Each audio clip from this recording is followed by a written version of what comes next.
Hello, Chicago.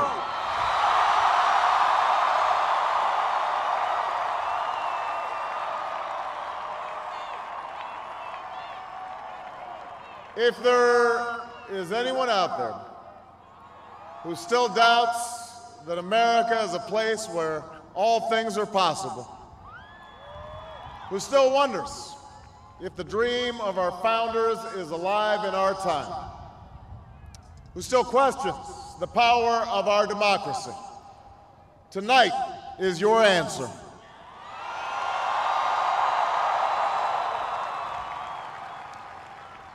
It's the answer told by lines that stretched around schools and churches in numbers this nation has never seen, by people who waited 3 hours and 4 hours, many for the first time in their lives, because they believed that this time must be different, that their voices could be that difference.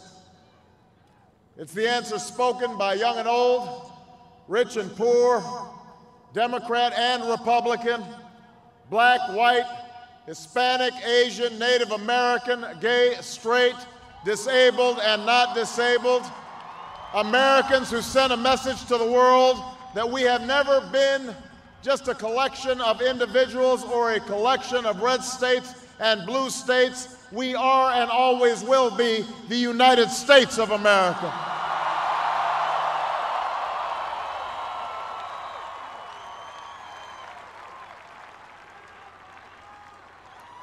It's the answer that led those who've been told for so long by so many to be cynical and fearful and doubtful about what we can achieve, to put their hands on the arc of history and bend it once more toward the hope of a better day.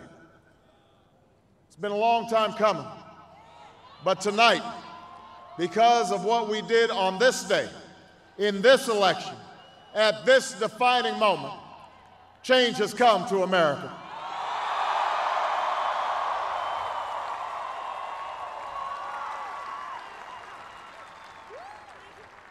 A little bit earlier this evening, I received an extraordinarily gracious call from Senator McCain.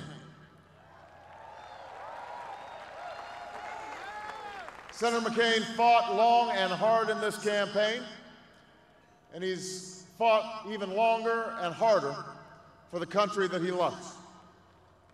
He has endured sacrifices for America that most of us cannot begin to imagine. We are better off for the service rendered by this brave and selfless leader. I congratulate him. I congratulate Governor Palin for all that they've achieved, and I look forward to working with them to renew this nation's promise in the months ahead.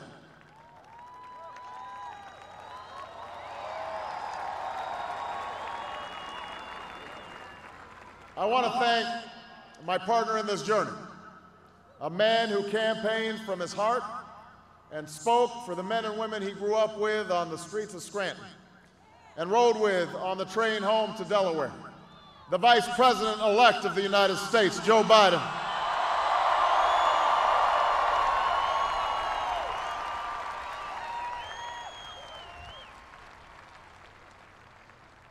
And I would not be standing here tonight without the unyielding support of my best friend for the last 16 years, the rock of our family, the love of my life, the nation's next First Lady, Michelle Obama.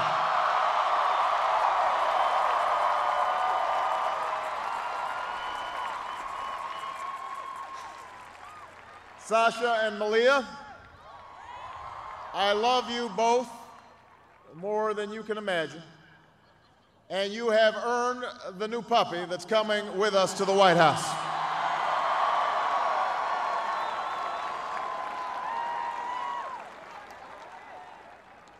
And while she's no longer with us, I know my grandmother's watching, along with the family that made me who I am. I miss them tonight.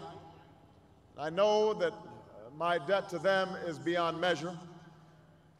To my sister Maya, my sister Alma, all my other brothers and sisters, thank you so much for all the support that you've given me. I am grateful to them.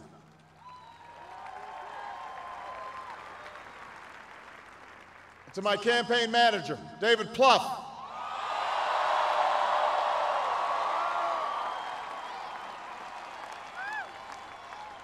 the unsung hero of this campaign, who built the best political campaign, I think, in the history of the United States of America. To my chief strategist, David Axelrod, who's been a partner with me every step of the way. To the best campaign team ever assembled in the history of politics, you made this happen, and I am forever grateful for what you've sacrificed to get it done. But above all, I will never forget who this victory truly belongs to. It belongs to you. It belongs to you. I was never the likeliest candidate for this office. We didn't start with much money or many endorsements. Our campaign was not hatched in the halls of Washington. It began in the backyards of Des Moines, in the living rooms of Concord, in the front porches of Charleston. It was built by working men and women who dug into what little savings they had to give $5 and $10 and $20 to the cause. It grew strength from the young people who rejected the myth of their generation's apathy, who left their homes and their families for jobs that offered little pay and less sleep.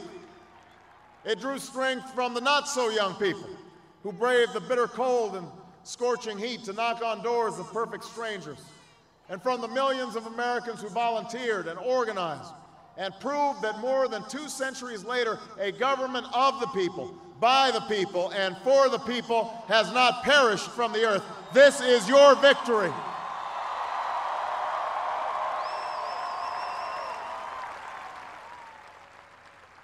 Now, I know you didn't do this just to win an election. And I know you didn't do it for me. You did it because you understand the enormity of the task that lies ahead. For even as we celebrate tonight, we know the challenges that tomorrow will bring are the greatest of our lifetime. 2 wars, a planet in peril, the worst financial crisis in a century. Even as we stand here tonight, we know there are brave Americans waking up in the deserts of Iraq and the mountains of Afghanistan to risk their lives for us. There are mothers and fathers who will lie awake after their children fall asleep and wonder how they'll make the mortgage, or pay their doctor's bills, or save enough for their child's college education. There's new energy to harness, new jobs to be created, new schools to build, and threats to meet, alliances to repair. The road ahead will be long. Our climb will be steep. We may not get there in 1 year or even in 1 term. But America, I have never been more hopeful than I am tonight that we will get there. I promise you, we as a people will get there.